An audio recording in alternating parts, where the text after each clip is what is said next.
मैं प्रदीप सिसोदिया, जनपद संत कबीरनगर से जिला उपाध्यक्ष समाजवादी पार्टी। साथियों, आज कोरोना वैश्विक महामारी कोरोना आज पूरे देश में विकराल रूप धारण करती जा रही है। प्रथम चरण में कोरोना ने पूरा तहलका देश में मचाया था। लॉकडाउन हुआ, देश की अर्थव्यवस्था चौपट हुई, हजारों की संख्या, लाखों की संख्या में लोग बेमौत मारे गए। सरकार के पास उस समय संसाधन नहीं थे। सरकार को पता नहीं थी कि इससे निजात कैसे पाई जाए। निश्चित रूप से उस समय वह एक हमारे लिए भयानक महामारी का रूप था। लेकिन सेकंड चरण, जब द्वितीय चरण आया है, तो सरकार को अलर्ट रहना चाहिए था। उसके जो भी उपाय थे, जो भी उसके इलाज के जो भी संसाधन थे, उसके हिसाब से सरकार को सारी अपनी व्यवस्थाएं तैयार करके रखनी चाहिए थी। लेकिन सरकार सिर्फ चुनावी माहौल और चुनाव के अलावा किसी चीज़ की भी तैयारी नहीं की।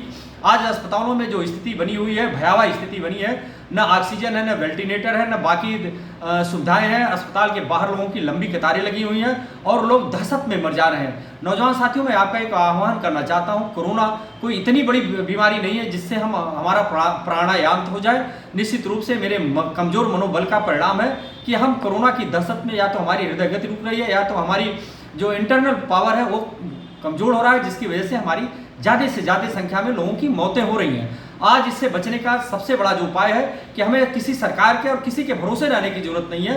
स्वतः आत्मनिर्भर होने की जरूरत है। जो कोरोना गाइडलाइन है, जो डॉक्टर्स के जो सलाह है, जो जरूरी दवाएं हैं, उन दवाओं को लेके हम अपने जो ज़्यादा से ज़्यादा जो सोशल डिस्टेंसिंग, मुंह पे मास्क लगाना या जो भी एहतियात है, उसके साथ हम इससे निजात पा सकते हैं।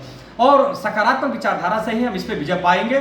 आज पूरे बाजार में मैं देख रहा हूं कि जो कोरोना से संबंधित दवाएं हैं, जो उससे संबंधित उपकरण हैं, उनके ब्लैकमेलिंग की चरम पे की जा रही है। ऑक्सीजन 10-10, 20-20 गुना ज़्यादा भाव पे बेचा जा रहा है। दवाएं बेची जा रही हैं, दवाओं की कालाबाजारी हो रही है। सरकार निश्चित रूप से इस पर नियंत्रण नहीं पा रही है। मैं आह्वान करता हूं नौजवान साथियों आपसे, जिस भी अस्पताल में इस तरह की व्यवस्था हो, जहां ब्लैकमेलिंग हो रही हो, जहां इस तरह की गुंडागर्दी हो रही हो, आप मुखर होकर आवाज उठाइए, उनके खिलाफ जंग छेड़िए। और कोरोना के खिलाफ भी एक जंग छेड़ने की जरूरत है। ये कोरोना निश्चित रूप से बहुत कमजोर है। अगर हमारा मनोबल मजबूत है, हमें अपना मनोबल मजबूत करने की जरूरत है, हमें सतर्क रहने की जरूरत है, हमें समय समय पे प्रिकॉशंस लेने की जरूरत है, हमें धार्मिक और वैवाहिक आयोजनों में भीड़ इकट्ठी करने से बचने की जरूरत है, सोशल डिस्टेंसिंग का पालन करने की जरूरत है, सैनिटाइजर और मास्क की जरूरत है। निश्चित रूप से जान आपका है, हमारा है, और हमें इसकी सुरक्षा करना है। इसका दायित्व तो हमारा है। निश्चित रूप से अगर हम सरकार के भरोसे रहेंगे तो सरकार इसमें पूर्ण रूप से विफल है और हमारे जान की रक्षा नहीं कर पाएगी। हम आपके इसी आह्वान के साथ कि जागो युवाओं, आज आपका कर्तव्य है। देश को अगर बचाना है, देश को आगे तरक्की की तरफ ले जाना है, तो इस जो हमारी ये जो पीढ़ी है, इसको बचाना बहुत जरूरी है। इसको बचाने के लिए आपके कंधों पे मजबूत जिम्मेदारी का बोझ है। इसका आप निर्वहन करें। बहुत बहुत धन्यवाद। जय हिंद।